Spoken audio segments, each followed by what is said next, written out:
شب قدر بازار کې د روټو پخولو والا راغونډه شوې وه. د روټو پخولو والا په خپلو خبرو کې وویل چې ورځ په ورځه د وړو قیمتونه په بره روان دي. عوام زموږ نه اوس هم د کم قیمت باندې د روټۍ اغستلو تمه لري. موږ د راغونډه چې کم دی د دې خبرې دپاره چې وړو ته وګورو، خشاک ته وګورو، ګیس ته وګورو او هر یو سیس ته چې کوم دی نو وګورو موږ که نه چې هر یو سیس کم ځای ته روان دی او زموږ روټۍ چې کوم دي اومقه ریټ باندې چلیږي او اومقه دغه باندې چلیږي. پیش لرګي ته وګورو، ګیس ته وګورو، داسې چې کوم دی سوډر ته وګورو، دکان ته وګورو، کرایانو ته وګورو، هر یو سیس ته وګورو. زموږ د راغونډه د دې دپاره ده چې مثال خبره نن بوری چې کوم دی په 9100 روپۍ را سبا به د دې نه هم ګران دی.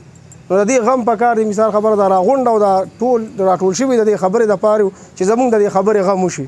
چې مخکې موږ ته وړه چې دی په 4000 5000 ملاوي، هغه وړه نن سبا چې دی په 9100 روپۍ دی. سوډر به مونږ چې دی په 120 روپۍ دړی راغشتل، نن هغه سوډر چې دی په 240 روپۍ مونږ 2 کیلو راخلو. داسې ورسره ردي ده، داسې ورسره شاپري دي، هر یو شی چې دی ګران دی. او دلته کې چې دی ځوانه زمونږ مهنګۍ چې ده حالات خراب دی. سلنډر چې دی په 3000 روپۍ صرف زمونږ د ورځې خرچه ده. 12000 روپۍ د یوې بورۍ نه جوړېږي. را زما مشران کشران چې څومره ناست دي رالي شي، زما پر جیب کې پیسې پرتې دي، اوس هم په دغه میش مارلی شي. 12000 د دې نه جوړېږي د سلنډر او د وړو. مزدور له چې دی مزدوري د کم ځای له ورکوي، دوکان له چې دی ځوانه کرۍ د کم ځای نه وباسي.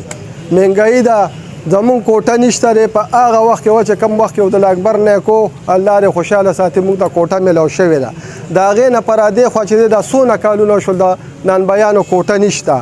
د مزدور چې دی ځوانه 600 روپۍ دیاړي ده، په دې باندې دوی کار کیږي، اور باندې ځان سیزي. دکاندار ورته وي بچې تکړه شه او هغه د ځان نه اور وباسي، د کم ځای نه پوره کړي.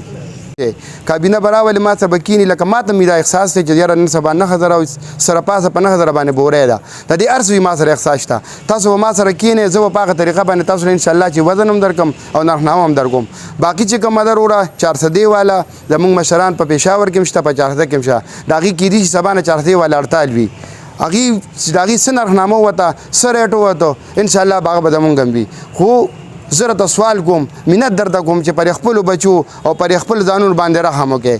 دا اتفاق دا ضروري نه چې د هر ساعت راغونډېږي. ګوره دا نن تاسو څونه خشته خشته ځوانان ټول راغونډ شوي، ټول عوام چې کوم دي خپلو کورونو ته خپلو بچو سره مشغولتیا لري. مونږ ټول دا راغلو په دې سوچ په دې فکر چې خدای پاکه مونږ ځان له یو دوه ټیمه روټۍ خو ځان له پیدا وکړو که نه، نو ځان مه سوځوئ. هر سړی چې کوم دی نو انشاءالله چې دې کې د بعضې زمانه یې ټولو پیدا ده او دا هم نه ده چې مونږ عوامو له مونږ وایو چې هغې نقصاني شي. نه وروره د عوامو د نقصان هغې هم سوچ نه کوو. انشاءالله چې مونږ خو اول کوشش به دا کوو چې مونږ به د حکومت نه دلته کې ایس صاحب ته مونږ وایو چې یاره مونږ له د کوټې غم وکړه.